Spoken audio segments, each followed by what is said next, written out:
मैं एक बंदिश उनकी हज़रत अमीर खुसरो अलैहिर्रहमा की गाने जा रहा हूँ कि पूर्वी में है, राग पूर्वी, तो ताल 3 ताल, मगर इसके पीछे एक वाक़या है जो इससे मुंसलिक है, मिला हुआ है। प्रतापगढ़ ज़िले में एक मुकाम है कड़ा मानिकपुर। तो कड़े में हज़रत ख्वाजा कड़क साहब रहते थे। एक रोज़ हज़रत निज़ामुद्दीन औलिया ने हज़रत अमीर खुसरो से कहा कि भाई अब जाओ, जो कुछ तुमको मिलेगा, जो कुछ फ़कीरी मिलेगी, जो कुछ हिस्सा तुमको मिलेगा वो हज़रत ख्वाजा कड़क साहब से मिलेगा, तुम उनके पास जाओ। उन्होंने कहा बहुत अच्छा। उस वक्त सवारी शिकारी का तो कोई सवारी नहीं पैदा होता था, पैदल चल दिए। एक मुद्दत के बाद आगे पहुँचे।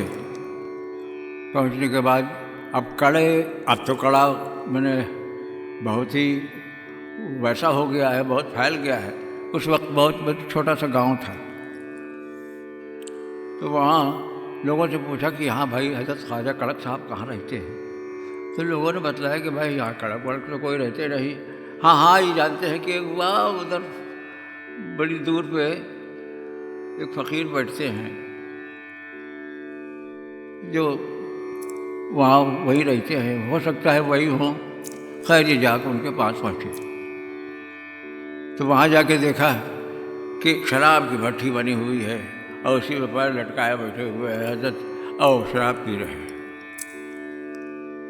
ये जाके पहुँचे, सलाम किया। जो देखा उनकी हालत तो देख के बड़ी किराहियत दिल में पैदा हुई कि अरे हमारे पीर ने हमको कहाँ भेज दिया, किसके पास भेज दिया।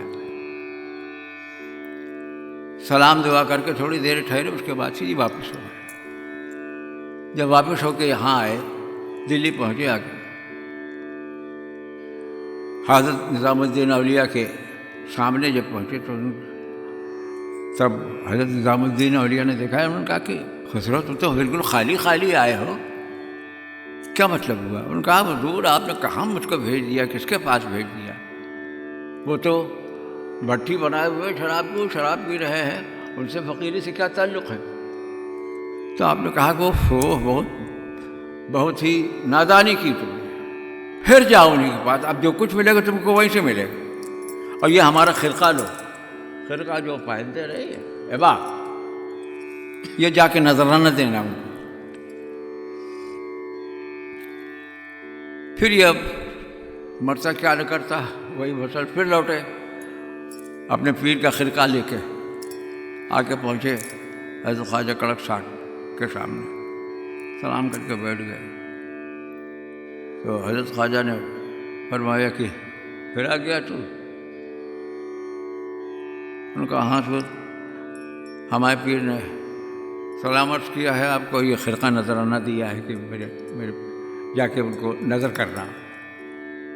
तो आपने खिरका लिया हाथ में। हज़रत ख्वाजा कड़क साहब ने देखा, अब देखकर उन्होंने कहा कि बहुत अच्छा है, बहुत अच्छा है। इतना कह के उठा के उसी भट्टी में झोंक दिया।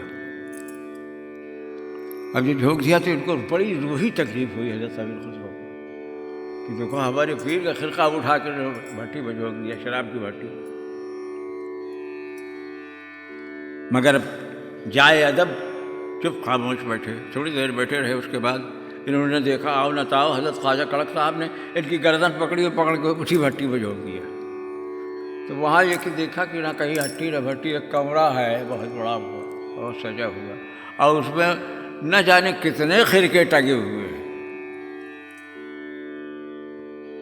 और बाहर से आपने आवाज़ दी हज़रत ख्वाजा कड़क साहब ने कि देखो भाई ऐसा करना कि अपने पीर का खिरका पहचान के निकाल लेना और दूसरा न छूना। बस आप बाहर निकाला, हाथ जोड़ के कदम पर गिर पड़े। उन्होंने कहा कि हुजूर खिरका नहीं चाहिए मुझको। थोड़ी देर बैठे रहे। आप तो वह प्याला लगा हुआ था, पी रहे थे। बस एक दफ़े प्याला आपकी तरफ बढ़ाया, हज़रत अमीर खुसरो की तरफ, पी ले। तो अब ये बोले शशोपंज में पड़ गए कि अरे ये तो हमको शराब पीने को कह रहे हैं। तो इल्हाम हुआ इनके कान में, उनके पीर की आवाज़ आई कि अरे अब क्या देखता है, क्यों चूकता है, जल्दी से पी। तो आपने वो जब देखा कि पीर का हुक्म है तो आपने वो जाम लिया, प्याला लिया, लेके पी लिया। तो वो शराब थोड़ी सी, वो तो न जाने क्या था। आपने पिया और पीने के बाद वो सलाम किया, वहाँ से चल दिए। जब दिल्ली आए, दिल्ली आके पहुँच के जब अपने पीर के सामने गए तो हज़रत निज़ामुद्दीन औलिया ने मैंने आज तक किसी की पेशवाई नहीं की। जब आप हज़रत अमीर खुसरो सामने पहुँचे तो आप खड़े हो गए उठ के और आपने पेशवाई की। उन्होंने कहा कि हाँ अब आए हो तुम रंग चुम के। तो उसी वक्त की ये बंदिश है।